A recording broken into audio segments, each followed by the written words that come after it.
Hello everyone, welcome to Mobes classes. आज हम लोग केमिस्ट्री का सेकेंड पार्ट देखने जा रहे हैं और आज हम लोग जनरली बेसिस और एसिड्स का केमिकल प्रॉपर्टीज़ देखेंगे।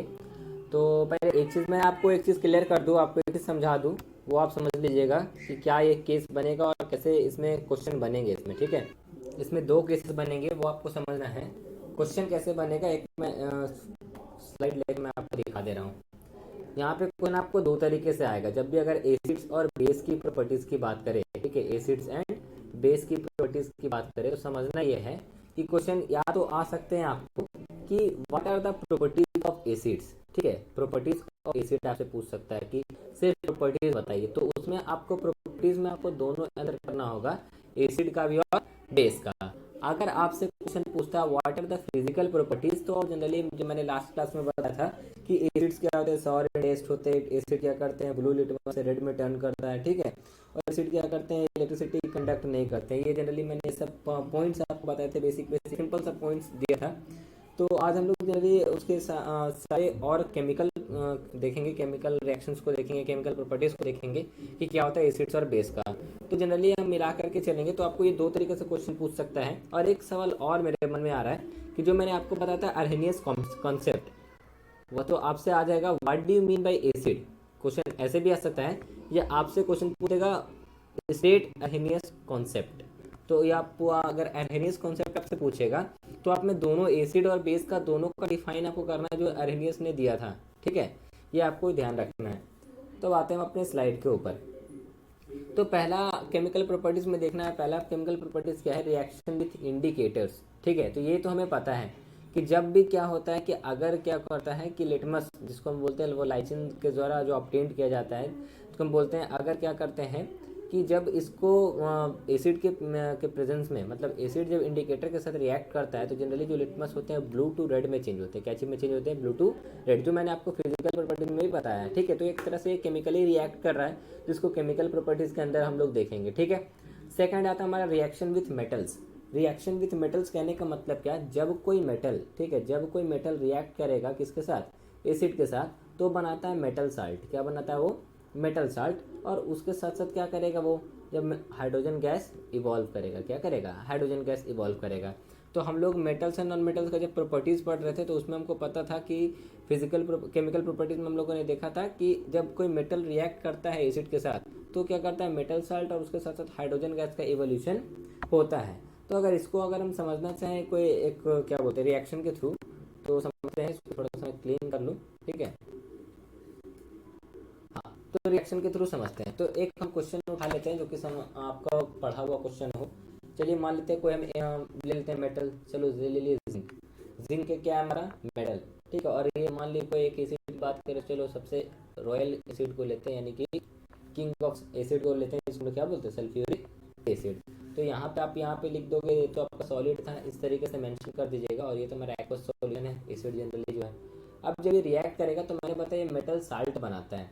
तो मेटल साल्ट ये ZnSO4, यहाँ पे जो फॉर्म होगा वो होगा ZnSO4, और यहाँ पे क्या करेगा, हाइड्रोजन गैस इवॉल्व करेगा। क्या करेगा, हाइड्रोजन गैस इवॉल्व करेगा। तो समझना क्या है कि मेटल साल्ट, पहले तो बोल रहे हैं सर आप मेटल साल्ट क्या बोल रहे हैं, हमको समझ में नहीं आता। चलो कोई बात नहीं, हम समझा देते हैं। मेटल, कोई भी मेटल, चलो मान लो सोडियम ले लिए, और साल्ट जनरली क्लोराइड जो है, या हम बोल सकते हैं सल्फेट जो है, वो क्या बनाते हैं, जल्दी एक तरह का साल्ट ही है। ठीक है, तो ये अगर हम मेटल के साथ Cl कंबाइन कर रहा है तो क्या बना रहा है आपका, सोडियम क्लोराइड, जो कि हमारा कॉमन साल्ट भी है, जिसको हम लोग मेटल साल्ट भी कहते हैं। ठीक है, तो ये एक रिएक्शन है, जब कोई मेटल रिएक्ट करता है एसिड के साथ तो ये आपका मेटल साल्ट क्या बोलते हैं, ये आपका एक तो मेटल साल्ट प्रोड्यूस करेगा जिसको हम लोग बोलते हैं जिंक सल्फेट, और उसके साथ साथ हाइड्रोजन गैस का इवोल्यूशन होगा। ठीक है, कुछ अगर हम और भी अगर एक एग्जांपल आप लेना चाहो तो आप इस तरीके से ले सकते हो। चलो मान लो एक एसिड को चेंज करके देखते हैं। अगर हम लिए जिंक ही लिए और यहाँ पे हम मैंने ले लिया HCl ही ले लिया। ठीक है, तो HCl तो हमारा एक्वस हो गया और जिंक क्या हो गया, सॉलिड। तो जब ये रिएक्ट करेगा, ठीक है, जब ये रिएक्ट करेगा तो ये मान लीजिए आपका बनाएगा, रिएक्ट करके क्या बनेगा, ZnCl2 प्लस H2। ठीक है, ZnCl2 जिसको हम क्या बोलते हैं, जिंक क्लोराइड। क्या बोलते हैं इसको, जिंक क्लोराइड। तो ये जिंक क्लोराइड का फॉर्मेशन करेगा और यहाँ पे हाइड्रोजन गैस इवॉल्व होगा। ठीक है, तो आप देख सकते हो कि यहाँ पे ये आपका बैलेंस नहीं है, क्लोरीन यहाँ पे 2 है, यहाँ पे क्लोरीन 1 है, तो यहाँ पे 2 देंगे तो हाइड्रोजन भी हमारा 2 हो गया, तो बैलेंस हो गया। अब देखो यहाँ पे क्लोरीन 2 हो गया, यहाँ पे भी क्लोरीन 2 हो गया, Zn 1 था, हाइड्रोजन बैलेंस है, ठीक है। हाइड्रोजन क्या हो गया, अब बैलेंस हो गया। तो ये आपका ये भी एक रिएक्शन है, ये भी हम बोल सकते हैं एक आपका एग्जाम्पल है किसका, जब कोई मेटल रिएक्ट करेगा किसके साथ, एसिड के साथ, तो मेटल साल्ट और ये हम बोल सकते हो हाइड्रोजन गैस का फॉर्मेशन करेगा, ठीक है। अब देखो यहाँ पे बैलेंस नहीं, इसको आप बैलेंस मैंने करना दिखा दिया उधर, तो उस तरीके से बैलेंस हो जाएगा। अब देखो एक और टर्म आता है कि जब कोई मेटल रिएक्ट करता है मेटल कार्बोनेट या मेटल बाइकार्बोनेट के साथ, तो क्या होता है, ठीक है। तो यहाँ मैंने एक सिंपल सा रिएक्शन से मैं आपको समझाया हूँ, और इससे रिलेटेड मैं एक्टिविटी जो होगा वो एक वीडियो में बनाऊंगा जिसमें सारा एक्टिविटी एक ही में करवा देंगे, इसलिए एक्टिविटी को हम एक्सप्लेन नहीं कर रहे हैं यहाँ पे, ठीक है। एक्टिविटी क्योंकि जब मैं अलग से करवाऊंगा वहीं तो आपको वहाँ पे समझा दूंगा वही चीज़, ठीक है। तो देखो मैंने बताया अभी कि एक केस है कि जब कोई एसिड्स, ठीक है, रिएक्ट करता है किसके साथ, कोई भी मेटल कार्बोनेट के साथ या मेटल बाइकार्बोनेट के साथ, तो ये क्या बनाते हैं, कुछ साल्ट्स बनाते हैं और उसके साथ साथ कार्बन डाइऑक्साइड और क्या करते हैं, वाटर भी क्या करते हैं, रिलीज करते हैं। जनरली याद रखिएगा कि अगर आप पढ़े थे न्यूट्रलाइजेशन रिएक्शन में कि एसिड क्या करता है, बेस के साथ रिएक्ट करेगा तो क्या बनाएगा, साल्ट और वाटर बनाएगा, ठीक है। तो ये तो न्यूट्रलाइजेशन रिएक्शन का। लेकिन यहाँ पे हमारा सेकंड प्रॉपर्टी जो कहता है, थर्ड प्रॉपर्टी जो कहता है कि जब कोई एक्शन होगा किसके साथ, मेटल कार्बोनेट या मेटल बाइकार्बोनेट के साथ, ठीक है। तो मेटल का अभी कितने को मेटल कार्बोनेट का मतलब पता नहीं होगा कि मेटल कार्बोनेट किसको बोलते हैं, मेटल बाइकार्बोनेट किसको बोलते हैं। तो मैं उन लोग के लिए थोड़ा सा एक चीज़ बता देना चाहूँ कि मेटल कार्बोनेट की बात करें, ठीक है, तो कार्बोनेट का मतलब क्या, तो कार्बन का फॉर्म है वो, कार्बन का क्या फॉर्म है। जैसे कि अगर हम बात करें कार्बोनेट को, आपको हम बताए भी थे पॉलीएटॉमिक आयंस पढ़ाए थे तब कि CO3 आप नाम पता होगा।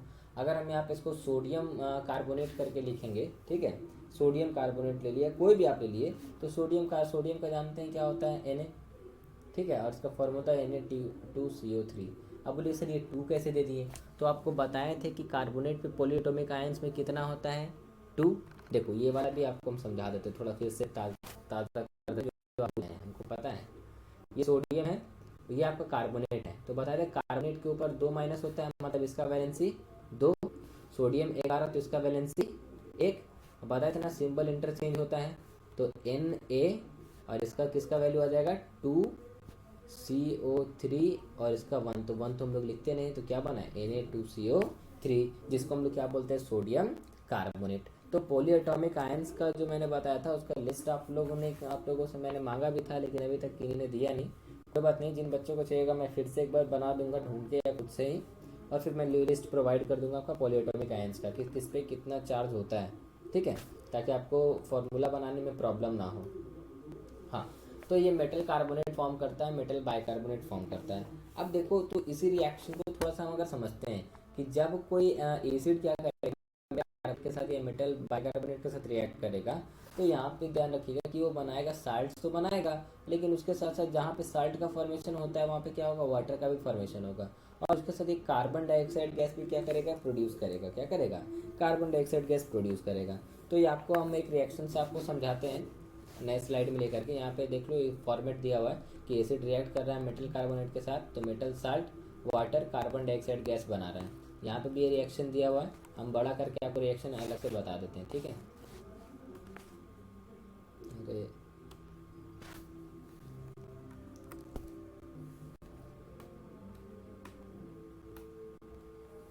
अरे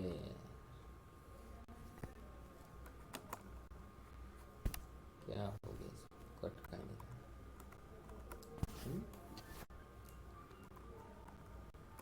सिलेक्ट क्यों नहीं हो रहा है, जस्ट में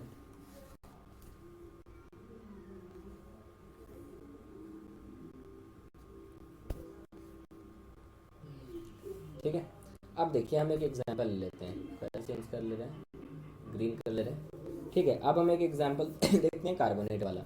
तो चलिए मानते हैं कि सोडियम कार्बोनेट, ठीक है, जिसको हम लोग अभी मैंने फॉर्मूला बताया Na2CO3, ये एक सॉलिड है हमें पता है। जब ये रिएक्ट करेगा किसके साथ, एसिड के साथ, ठीक है, यहाँ पे ले लिए हम इसको, एसिड हमारा एक्वस होता है, पता है हमें, तो बताया मैं कि ये क्या करेगा, साल्ट बनाएगा। तो देखो साल्ट हम जब बनेगा तो ये आपको पता है, कलर चेंज कर रहे हैं, Na और Cl आपको दिख रहा है जो कि साल्ट का फॉर्मूला है कॉमन साल्ट का, तो NaCl यहाँ पे बना, ठीक है। वाटर भी फॉर्म करेगा तो H2O, और क्या मैंने बताया, कार्बन डाइऑक्साइड इवॉल्व होगा, ठीक है। जब ये कोई क्या करेगा, जब कोई एसिड मेटल कार्बोनेट या बाइकार्बोनेट के साथ रिएक्ट करेगा तब तो साल्ट वाटर बनाएगा, उसके साथ कार्बन डाइऑक्साइड बनाएगा। तो देखो यहाँ पे रिएक्शन में कि यहाँ पे Cl एक है, यहाँ पे Cl एक है, हाइड्रोजन यहाँ पे दो हो जा रहा है, हाइड्रोजन यहाँ पे एक ही है, तो इसको बैलेंस करने के लिए यहाँ पे दो देंगे, हाइड्रोजन दो क्लोरीन दो, देखेंगे देखो क्लोरीन यहाँ पे एक ही है, तो यहाँ पे जब दो देंगे तो क्लोरीन भी दो, सोडियम भी दो, तो यहाँ पे सोडियम ऑलरेडी दो है। अब देखो कार्बन यहाँ पे कितना है, एक, यहाँ पे कार्बन एक है, ऑक्सीजन कितना है, दो है, एक, तीन, यहाँ भी तीन है, मतलब इक्वेशन हमारा क्या हो गया, ये बैलेंस, क्या हो गया, बैलेंस। तो याद रखिएगा कि जो कार्बन डाइऑक्साइड जो होते हैं ना, ठीक है, कार्बन डाइऑक्साइड जो होते हैं वो जब भी एक रिएक्शन के बाद फॉर्म होते हैं तो वो बहुत जल्दी इस्केप कर जाते हैं, मतलब कि ज़्यादा देर तक ये ठहर नहीं पाते, ठीक है, बहुत जल्दी क्या कर जाते हैं, वो लिक्विड से, जो भी लिक्विड से कार्बन डाइऑक्साइड वहाँ पे जिसमें इवॉल्व हुआ वो क्या करते हैं, इस्केप कर जाते हैं, वो ज़्यादा देर तक टिकते नहीं है, ठीक है। तो ये आप ध्यान रखिएगा, ठीक है। अब तो चलो एक और रिएक्शन इसी पे और ले लेते हैं, कुछ और रिएक्शन ले लेते हैं जिससे आपको थोड़ा और समझ में आ जाए, ठीक है। एक और हम रिएक्शन ले लेते हैं, कलर चेंज कर लेते हैं, ग्रीन, ठीक। चलो मानते हैं कि सोडियम हाइड्रोजन कार्बोनेट लेते हैं जिसको बोलते हैं NaHCO3, ठीक है। सोडियम हाइड्रोजन कार्बोनेट लिए और हम बताएं कि आपको पता है एक सॉलिड अगर ये रिएक्ट कर रहा है किसके साथ, हाइड्रोक्लोरिक एसिड के साथ, ठीक है, और ये आपको पता है ये तो ऑलरेडी एक्वस है, तो ये क्या फॉर्म करेगा, सेम चीज़ है, क्योंकि हमें पता है कि जब भी कोई सोडियम का या जब भी कोई मेटल कार्बोनेट ले या मेटल बाइकार्बोनेट ले, अगर वो किसी एसिड के साथ रिएक्ट करेगा तो साल्ट वाटर और कार्बन डाइऑक्साइड फॉर्म करेगा। तो देखो कैसे फॉर्म करेगा, यहाँ पे पहले मत मैंने बताया साल्ट, तो Na और Cl तो निकल जाएगा, कलर से मैं डिनोट कर दे रहा हूँ, ठीक है, Cl और Na, यानी कि पहले तो ये निकल गया NaCl, फिर हम बताएंगे कि आपको वाटर भी फॉर्म करेगा, ठीक है, तो H2 और एक इसका O, ठीक है, H2O निकल गया। अब देखो क्या बचा, CO2 को हमें फॉर्म होगा। यहाँ पे बैलेंस करने के लिए सीखना है आपको, ठीक है, बैलेंस करने के लिए सीखना है कि कहाँ पे क्या ऐड करेंगे जिससे क्या हो जाएगा, सारा चीज़ बैलेंस हो जाएगा। तो देख लेते हैं, Na एक है, Na एक है, क्लोरीन एक है, क्लोरीन एक है, H2 H2 ठीक है, O एक है, O एक और दो तीन O, बैलेंस है, इक्वेशन बैलेंस करने की ज़रूरत नहीं है, ठीक है। तो ये आपका इक्वेशन बैलेंस है। तो यहाँ पे इस तरीके से समझ रहे हैं कि कार्बन डाइऑक्साइड का फॉर्म हो रहा है, अगर हम कार्बोनेट्स या बाइकार्बोनेट्स या जो भी लें, हाइड्रोजन कार्बोनेट्स ले, जो भी लें, उस केस में क्या हो रहा है, कार्बन डाइऑक्साइड इवॉल्व हो रहा है, ठीक है। और कभी कभी देखिएगा अगर इस कार्बन डाइऑक्साइड को, ठीक है, इस कार्बन डाइऑक्साइड को हम लोग अगर कैल्शियम हाइड्रोक्साइड आप समझते हैं जिसको लाइम वाटर भी बोलते हैं, ठीक है, लाइम वाटर बोलते हैं, अगर ये क्या करता है, इसके साथ रिएक्ट करता है, इसके साथ रिएक्ट करता है क्या, आपका कार्बन डाइऑक्साइड गैस, तो ये बनाता है आपका कैल्शियम कार्बोनेट, क्या बनाता है आपका कैल्शियम कार्बोनेट, जिसको हम CO3 बोलते हैं। और आपको मैंने बताया था कि कार्बोनेट का एक, जब आप लास्ट रिएक्शन पढ़ रहे थे तो इसको हम लोग क्या बोलते हैं, PPT बोलते हैं। व्हाट इज PPT, प्रेसिपिटेट बोलते हैं, क्या बोलते हैं, प्रेसिपिटेट। तो calcium generally white in colour होता है, ठीक है, वाइट इन कलर होता है, तो जो प्रेसिपिटेट बनता है ना जनरली वाइट इन कलर होता है। तो कैल्शियम कार्बोनेट जो होगा ये आपका एक तरह का प्रेसिपिटेट होता है और जनरली ये वाइट कलर होता है। और आपको देखिए इसको कैसा फिगर होता है, आपको ये मैं समझाता हूँ। कभी कभी आप देखे होंगे कि जैसे कैसे आपको समझा दें, डिटॉल का अगर हम बात करते हैं, आपको थोड़ा सा समझाने के लिए, डिटॉल लिक्विड को अगर हम पानी में डालते हैं तो हमें देखने को मिलता है, जैसे लिक्विड डालते हैं ना, वो पानी में थोड़ा सा देर के लिए वाइटिश होता है, ठीक है, वाइट होता है, उसके बाद फिर वो ब्लैंक हो जाता है, फिर वो पानी में डिजॉल्व हो जाता है, यानी कि ख़त्म हो जाता है, वो निकल जाता है वहाँ से। तो सेम केस है कि जब क्या होगा, जब कार्बन डाइऑक्साइड जो क्या होगा कि लाइम वाटर, जिसको हम लोग कैल्शियम हाइड्रोक्साइड बोलते हैं, इसको लाइम वाटर भी हम कहते हैं, ठीक है, याद रखिएगा, इसको लाइम वाटर और कैल्शियम हाइड्रोक्साइड कहते हैं। तो जब क्या क्या बोलते हैं, कैल्शियम हाइड्रोक्साइड में क्या होता है, आपका कार्बन डाइऑक्साइड कंबाइन करता है तो क्या करता है, मिल्की बन जाता है। मिल्की मतलब कैल्शियम कार्बोनेट जो होता है ना, वो प्रेसिपिटेट जो बना एकदम मिल्की वाइट हो जाता है। और आपको पता है कि कार्बन डाइऑक्साइड ज़्यादा देर तक रहता नहीं है, वो स्केप कर जाता है। अगर हम कोल्ड ड्रिंक्स की बात करें तो उसमें भी क्या होता है, कार्बन डाइऑक्साइड गैसेस के साथ उसको पैक किया जाता है, जैसे क्या उसका खोलते देखिए एकदम आवाज़ से करेगा और उस तरीके से सारा गैस उससे निकल जाता है। तो वो होता है कार्बन डाइऑक्साइड क्या होता है, क्योंकि तुरंत क्या हो जाता है, वो स्केप हो जाता है, क्या होता है, तुरंत स्केप हो जाता है, ठीक है। तो ये ध्यान रखिएगा कि अगर हम क्या करेंगे कि जब ज़्यादा मात्रा में कार्बन डाइऑक्साइड क्या करेगा कि पास होगा लाइम वाटर से, कैल्शियम हाइड्रोक्साइड से, तो क्या करेगा कि वो तुरंत सा वो वाइट तरह का आपको वो प्रेसिपिटेट दिखने को मिलेगा, और जनरली उसके बाद तुरंत ही वो क्या कर जाएगा, डिसअपियर हो जाएगा। क्या हो जाएगा, आपको डिसअपियर हो जाएगा। ठीक है, तो ये था आपका जब कोई एसिड रिएक्ट करता है मेटल कार्बोनेट से बाइकार्बोनेट्स के। मैं एक चीज़ आपको और बता दूं, इंपॉर्टेंट सा चीज़ लग रहा है, जब हम आपको बात कर रहे थे कि जब कोई मेटल्स रिएक्ट करता है, ठीक है, किसके साथ, आपका जनरली क्या बोलते हैं उसको, लास्ट क्या बता रहे हैं हम, रुक जाइए। हाँ, जब भी कोई मेटल रिएक्ट करता है किसके साथ, आपका एसिड के साथ, तो पता होगा आपको ये बात कि जो एसिड वाला जो फूड आइटम्स होता है, लाइक हम बात कर सकते हैं कि विनेगर, सिरका हो गया, ठीक है, लेमन जूस हो गया, या ऑरेंज जूस हो गया, कर्ड हो गया, सब दही, ये जनरली ये ऑर्गेनिक एसिड कंटेन करते हैं। ठीक है, तो इनको मेटल वेसल्स में रखा नहीं जाता है, क्योंकि जो लाइक मेटल वेसल्स में कौन सा जो कि बहुत रिएक्टिव होते हैं, लाइक कॉपर हो गए, ठीक है, कॉपर हो गया, या ब्रैस का वेसल्स जो हो गया, ये सब में नहीं रखा जाता है। क्यों? क्योंकि देखिएगा ये बहुत रिएक्टिव होते हैं, मतलब कि सडन क्या करते हैं, रिएक्ट कर जाते हैं, और रिएक्ट करते हैं तो ये फूड पॉइजनिंग कह सकते हैं, जिससे क्या होगा, हेल्थ पे इफेक्ट पड़ सकता है। ठीक है, वो फूड पॉइजनिंग हो जाता है, मतलब फूड खराब हो जाता है, ईटेबल्स लाइक होता नहीं है, और अगर उसको हम कंज्यूम करते हैं तो हो सकता है वो हमारे हेल्थ के लिए यूज़फुल नहीं होगा, वो हमारे हेल्थ को डैमेज कर सकता है। ठीक है, तो ध्यान रहे कि कोई भी जो ऐसा फूड आइटम्स जो कि इसमें एसिड कंटेन करता हो, उसको मेटल्स वाले मतलब बोलते हैं कंटेनर में ना रखें। ये क्योंकि अगर मेटल वाले कंटेनर में रखेंगे तो उससे ये होगा कि वो क्या करेगा, रिएक्ट कर जाएगा और फूड पॉइजनिंग हो जाएगा। ठीक है, अब आते हैं हम आगे। फिर आपका वही जो मैं बता रहा था आपको, मैं एग्जाम जिस समय रिएक्शन क्या बोलता हूँ, एक्सपेरिमेंट बताऊंगा उसका एक्सप्लेन कर दूंगा।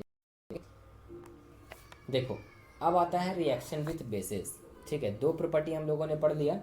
अब हम लोग देखेंगे कि जब कोई बेस के साथ रिएक्शन होगा, किसका, एसिड का, तो क्या होगा। तो ये भाई ये सबको पता चल रहा होगा सर ये आप क्या क्वेश्चन बोल रहे हैं, क्या बोलना चाह रहे हैं। तो आपको पता होगा कि न्यूट्रलाइजेशन रिएक्शन हम लोग पढ़े हैं कि जब कोई एसिड क्या करता है, बेस के साथ रिएक्ट करता है तो क्या बनाता है, साल्ट और वाटर बनाता है। ये तो हमें सबको पता है। ठीक है, तो आप ये कह सकते हो कि यहाँ पे जब कोई एसिड रिएक्ट करेगा बेस के साथ तो साल्ट एंड वाटर बनाएगा, तो इसको हम लोग यहाँ पे लिख सकते हो कि ये न्यूट्रलाइजेशन रिएक्शन भी कहला सकता है, क्योंकि यहाँ पे जो प्रोडक्ट बने क्या हो जाएगा, आपका न्यूट्रल बन जाएगा। क्या बन जाएगा, न्यूट्रल।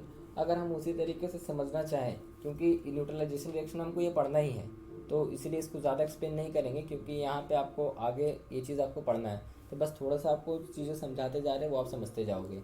एल्कलीस के बारे में बताए थे कि वैसा सब्सटेंस जो कि वाटर में क्या होगा, डिजॉल्व होगा। क्या होगा, डिजॉल्व होगा, तो उसको हम लोग क्या बोलेंगे, एल्कलीस बोलेंगे। ठीक है, तो हमने ये भी जाना अभी कि जब कोई एसिड बेस के साथ आपस में कंबाइन करेगा तो क्या बनेगा, वो साल्ट और वाटर। तो यहाँ पे आप कुछ का भी ले सकते हो, जैसे कि ले लो आप एक क्या बोलते हैं, एसिड ले लो, तो एसिड में आप HCl ही ले लो, और बेस में NaOH ले लो, कॉमन है।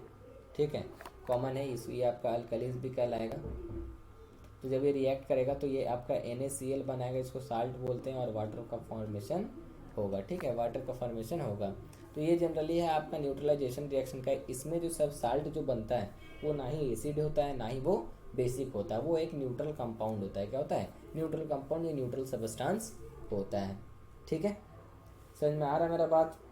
तो ये चीज़ है कि जब कोई अगर आपसे ये भी सवाल पूछ सकता है कि न्यूट्रल किसको बोलते हैं, एसिडिक किसको बोलते हैं, बेसिक किसको बोलते हैं, तो हम लोग पढ़ेंगे कब, जब इसमें हम क्या करेंगे, जब हम लोग जानेंगे किसके बारे में, न्यूट्रलाइजेशन रिएक्शन पढ़ेंगे, तब हम लोग जानेंगे कि एसिडिक, या हम बोल सकते हैं जिसको पीएच स्केल, जो आप जिसको इस्तेमाल किया जाता है आइडेंटिफाई करने के लिए कोई एक सबस्टांस एसिडिक है, बेसिक है या न्यूट्रल है, तो वो हम लोग जानेंगे जब उसको उसके पढ़ना होगा तब।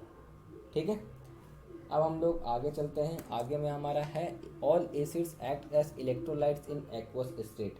याद होगा आपको ये बात, या आप पढ़े होंगे तो आपको याद होगा कि जितने भी एसिड होते हैं, ठीक है, वो क्या करते हैं, इलेक्ट्रोलाइट्स का काम करते हैं। मतलब कहने का मतलब वो ऐसे हेल्प का काम करते हैं इलेक्ट्रिसिटी को कंडक्ट करवाने में, इलेक्ट्रिसिटी को कंडक्ट करवाने में।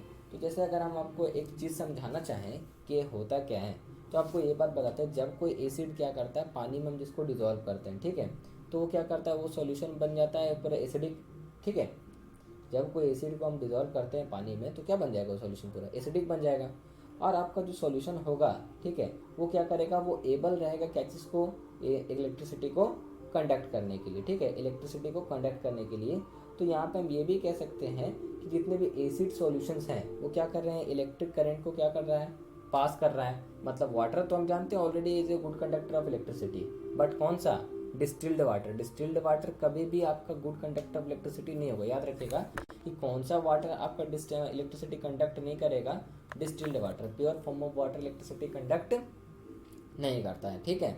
तो याद रखिएगा कि यहाँ पे जब वाटर क्या करेगा, एसिड क्या करेगा, वाटर के साथ कंबाइन करेगा, तो वहाँ पे क्या करेगा कि वो आपका इलेक्ट्रोलाइट्स का काम करेगा। मतलब कि एज हम बोलते हैं ना कि इलेक्ट्रिक करंट को पास करवाने का वो काम करता है। तो हम ये भी कह सकते हैं कि एसिड्स क्या करता है, इलेक्ट्रिक करंट को अलाउ करता है, पास करता है, कि एक तरह का गुड कंडक्टर है वो। क्या है वो, गुड कंडक्टर है, ठीक है। अब यहाँ पे आपको ये बात समझिएगा कि ये कंडक्ट क्या कैसे कर रहे हैं, किस तरीके से कर रहे हैं। तो आप इलेक्ट्रोलाइसिस ऑफ वाटर पढ़े होंगे क्लास 8 में, या आपको कभी ना कभी मैं बात बात में कुछ ना कुछ एक्सप्लेन कर ही देता हूँ। तो इलेक्ट्रोलाइसिस में आपको पता है कि वो आयंस में क्या होते हैं, स्प्लिट करते हैं। अगर हम बात करें कि कोई एसिड ही है, चाहे सल्फ्यूरिक एसिड ले लें या बोलते हैं H2SO4 ले लें, H2SO4 तो बोल ही दिए, HCl ले लें, तो वहाँ पे क्या करते हैं कि जब इलेक्ट्रिसिटी कंडक्ट करते हैं तो ये आयंस में स्प्लिट हो जाते हैं। आयंस कहने का मतलब, अगर वो हम बात करें कि वो एक आपका केटायन हो गया और एक क्या हो गया आपका एनायन, मतलब कहने का मतलब एक पॉजिटिव चार्ज और एक नेगेटिव चार्ज। तो अगर ये हाइड्रोक्लोरिक एसिड की बात करें तो क्या करेगा, H+Cl- में क्या कर देगा, स्प्लिट कर देगा। क्या कर देगा, स्प्लिट कर देगा। तो यहाँ पे ये चीज़ लिखा हुआ भी है कि all acids act as electrolytes in aqueous state. In aqueous state when current is passed they dissociate into ions. जैसे ही वो करंट पास होता है तो आयंस में क्या कर जाते हैं, स्प्लिट कर जाते हैं, मतलब एक पॉजिटिव में और एक नेगेटिव में। और वो क्या करते हैं, इलेक्ट्रिसिटी को कंडक्ट करते हैं, ठीक है, इलेक्ट्रिसिटी को कंडक्ट करते हैं। समझ में आया। Next,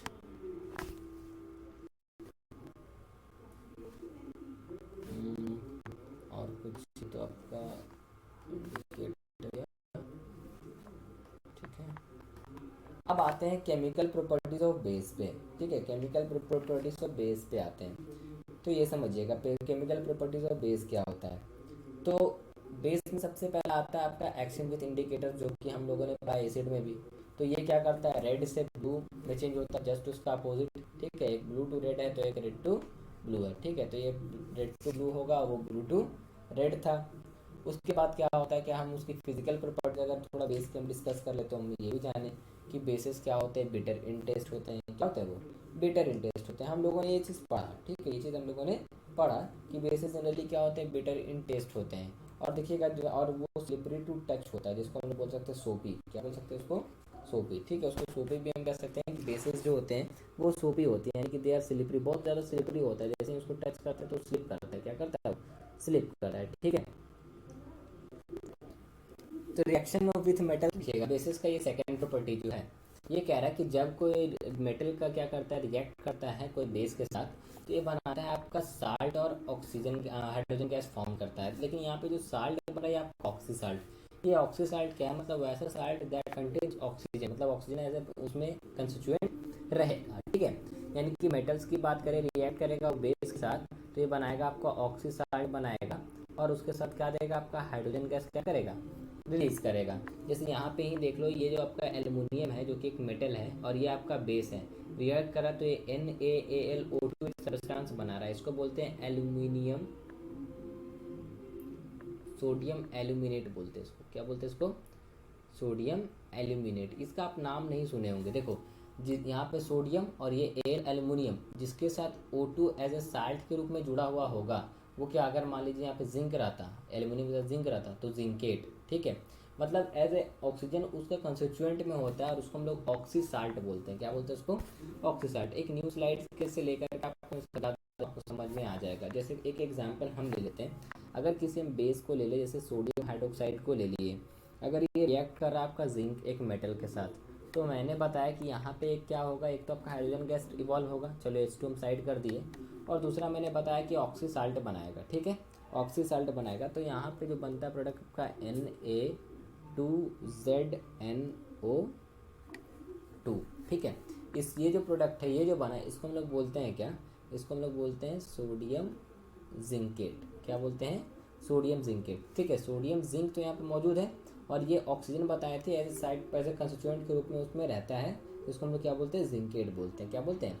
zincate. एक चीज़ और समझिएगा कि इसमें नोट में आप याद रख लेना कि जनरली सारे बेसिस जो होते हैं ना, वो क्या करते हैं कि वो रिएक्ट नहीं करते हैं। ठीक है, यानी कि हम सारे बेसिस जो होते हैं वो मेटल्स के साथ रिएक्ट नहीं करते, यानी कि हम इसको उल्टा करके बोलो, सारे मेटल्स जो होंगे, ठीक है, सारे मेटल्स जो होंगे वो बेसिस के साथ रिएक्ट नहीं करेंगे। और यहाँ पे ये जो मेटल जो हमारा है, ये जो हमारा मेटल है, ये आपका हमेशा आप पढ़े थे कि जैसे ZnCl2 की बात करें तो इसमें अगर स्प्लिट करते तो Zn जो होता है वो कैटायन होता है और क्लोरीन क्या होता है? एनायन होता है। लेकिन यहाँ पे याद रखिएगा कि जो आपका साल्ट बनेगा इसमें जो मेटल होगा जनरली वो हमारा एनायन होगा। क्या होगा? एनायन, मतलब नेगेटिव चार्ज। यहाँ पे ये प्लस होगा, ये क्या होगा? Negative charge. क्या होगा? ये नेगेटिव चार्ज। तो आप याद रखिएगा जनरली यहाँ पे जो आपका जिंकेट जो होगा, ठीक है, वो क्या होगा? आपका नेगेटिव आयन होगा। क्या होगा? जिंक मेटल क्या होगा? नेगेटिव बनेगा। ठीक है, समझ में आ रहा है? और जिंकेट आयन का अगर आपको लिखने आएगा तो आप उसको इस तरीके से लिखोगे ZnO2 और इस पर दो ठो माइनस। ठीक है, इसको जिंकेट बोलते हैं। तो याद रखना है, हमें यहाँ से बस ये समझना है कि जब कोई बेस क्या करेगा, मेटल के साथ रिएक्ट करेगा तो क्या बनाएगा? आपका साल्ट और क्या? Hydrogen gas. लेकिन आपको लिखना है क्या? कौन सा साल्ट बनाएगा? ये आपका ऑक्सी साल्ट। कौन सा साल्ट? Oxy salt. तो ये आपको ध्यान रखना है कि हमें क्या लिखना है। समझ में आ रहा है मेरा बात? अब आ जाओ प्रीवियस स्लाइड के ऊपर। अब जब रिएक्शन हो रहा है कोई अमोनियम साल्ट के साथ, कोई बेस अमोनियम साल्ट के साथ रिएक्ट कर रहा है, देखिएगा इसको हम लोग बोलते हैं अमोनियम साल्ट, मतलब अमोनियम क्लोराइड। क्या बोलते हैं इसको? Ammonium chloride. और ये क्या कर रहा है? बेस के साथ रिएक्ट कर रहा है, तो जनरली यहाँ पे साल्ट बनाएगा। ठीक है, तो NaCl यहाँ तो एक साल्ट बनाया और ये क्या बनाया? आपका अमोनियम हाइड्रोक्साइड। क्या बनाया? Ammonium hydroxide. बेस जनरली क्या कंटेन करता है? आपका क्या कंटेन करते हैं? हाइड्रोक्साइड। ठीक है, तो ये क्या बनाएगा? आपका अमोनियम हाइड्रोक्साइड। ठीक है, उसके बाद जब कोई रिएक्शन होगा एसिड्स के साथ, तो आपको पता ही तो सिंपल सा है, जब कोई एसिड बेस के साथ रिएक्ट करेगा तो साल्ट और वाटर बनाएगा। इसे हम लोग न्यूट्रलाइजेशन रिएक्शन कहते हैं, सबको पता है, एक ही चीज़ को बार बार रिपीट कर रहे हैं। ठीक है, अब यहाँ पे जितने भी बेसिस होते हैं वो एक्ट करते हैं as electrolyte in aqueous state. जैसा कि मैंने बताया था, एसिड भी क्या कर रहा था? वो एक्वस स्टेट में काम कर रहा था। ठीक है, तो हम समझते हैं मतलब यहाँ पे इलेक्ट्रिसिटी कंडक्ट करने का बात कर रहा है। तो कैसे? जब कोई बेस को पानी में डिजोल्व करेंगे तो सेम केस होगा, इसके आयंस स्प्लिट कर देंगे। बेस जो होंगे, एक आपका Na+ में स्प्लिट हो जाएगा, एक आपका OH- में, और ये इलेक्ट्रोलाइट बन जाएगा, जिसकी वजह से क्या करेगा कि आयंस की वजह से सॉल्यूशन क्या हो जाएगा? इलेक्ट्रिसिटी कंडक्ट करने के लिए एलिजिबल हो जाएगा। ठीक है, तो याद रखिएगा जितने भी बेसिस होते हैं क्या करते हैं? वो इलेक्ट्रोलाइट का काम करते हैं, मतलब कि हम कह सकते हैं वो इलेक्ट्रिसिटी को कंडक्ट करवाने का काम करते हैं। ठीक है, next, salts are found when acid and base react with each other. Same point, ये वाला को हम रिपीट कर रहे हैं यहाँ पे। क्यों? देखो, क्योंकि यहाँ पे 3 तरह का साल्ट हमको बताना है कैसा साल्ट बनता है। ठीक है, तो यहाँ पे देखो, ये एसिड बेस के साथ रिएक्ट किया, साल्ट वाटर बन गया आपका। ठीक, अब साल्ट जो एसिडिक, बेसिक और न्यूट्रल, और ये तब फॉर्म्ड होता है या जब वहाँ पे न्यूट्रलाइजेशन रिएक्शन होता है तब। ठीक है, जब ये न्यूट्रलाइजेशन रिएक्शन होगा तभी ये फॉर्म करेगा। तो एसिडिक साल्ट देखिएगा, देखो 3 तरह का साल्ट बनेगा, जिसमें एसिडिक उसको कहेंगे जिसमें एसिड का पावर क्या होगा? ज़्यादा होगा। कहने का मतलब एसिड जो होगा स्ट्रॉन्ग होगा। बेसिक साल्ट में बेस स्ट्रॉन्ग होगा, और न्यूट्रल साल्ट में क्या? दोनों का दोनों क्या होगा? सेम पावर का, इनको दोनों वीक वीक होगा या दोनों स्ट्रॉन्ग स्ट्रॉन्ग होगा, जिससे क्या करेगा? दोनों एक दूसरे का इफेक्ट को कैंसिल कर देगा। तो देखो एसिड साल्ट का मतलब, जब क्या बताए कि जब कोई ये फॉर्म कब होगा? जब कोई स्ट्रॉन्ग एसिड रिएक्ट करेगा वीक बेस में। देखो, तो एसिड का कैरेक्टरिस्टिक्स इसमें रह जाएगा, इसलिए साल्ट कैसा बनेगा? Acidic salt. ठीक है, और जब क्या होगा कि बेसिक साल्ट में जब स्ट्रॉन्ग बेस, तो यहाँ पे बेसिक कैरेक्टर रह जाएगा। ठीक है, बेसिक कैरेक्टर रह जाएगा, तो इसको क्या बोलेंगे? Basic salt. ये आपका हो गया फॉर्मिक एसिड, जिसको हम लोग क्या बोलते हैं? मिथेनोइक एसिड के नाम से भी जानते हैं। पता नहीं आपको पता है या नहीं। ठीक है, CH3 जुड़ा हुआ ना, तो ये मिथेनोइक एसिड के नाम से जानते हैं। तो यहाँ पे क्या करेगा? ये आपका फॉर्म करेगा क्या? ये आपका स्ट्रॉन्ग बेस जब क्या करेगा? रिएक्ट करेगा वीक एसिड के साथ, तो ये क्या बनाएगा? आपका बेसिक साल्ट। मतलब कि यहाँ पे बेस का कंस्टिट्यूएंट इसमें साल्ट में मौजूद होगा। और न्यूट्रल साल्ट मैंने आपको बताया तब होगा जब क्या करेगा? ये आपका वीक, स्ट्रॉन्ग या जो आपका एसिड या बेस होगा या तो वीक होगा या तो स्ट्रॉन्ग होगा। अगर मान लीजिए वीक एसिड और वीक बेस बनाया, ठीक है, तो यहाँ पे क्या करेगा, दोनों का इफेक्ट को कैंसिल कर देगा। अगर स्ट्रॉन्ग एसिड और स्ट्रॉन्ग बेस बनाया तो क्या करेगा, दोनों का इफेक्ट को कैंसिल कर देगा और वो सब्सटेंस जो क्या करेगा, एक न्यूट्रल इफेक्ट क्रिएट करेगा, यानी कि जो साल्ट बनेगा वो न्यूट्रल होगा, जिसका पीएच वैल्यू हम क्या कह सकते हैं, 7। क्या कह सकते हैं, 7। ठीक, तो ये एसिड और बेस का प्रॉपर्टी, और इसके साथ साथ शायद मैंने न्यूट्रलाइजेशन रिएक्शन भी बहुत कुछ तक बता दिया है अब तक। और रहा आज इंडिकेटर्स, कंप्लीट तो नहीं हो पाएगा, वीडियो काफ़ी मेरे ख्याल से लंबा हो चुका है। ठीक है, तो अगली क्लास में हम क्या करते हैं, इंडिकेटर्स, और अगली क्लास में आपका चैप्टर फिनिश करते हैं। ठीक है, उसके बाद एक आपका एक्टिविटी का और एक आपका होगा, तो सारा कुछ एक्स्ट्रा क्वेश्चन हम करवा देंगे। ठीक है, तो आज का वीडियो को यहीं पे हम क्विट कर रहे हैं। तब तक के लिए बाय, टेक केयर।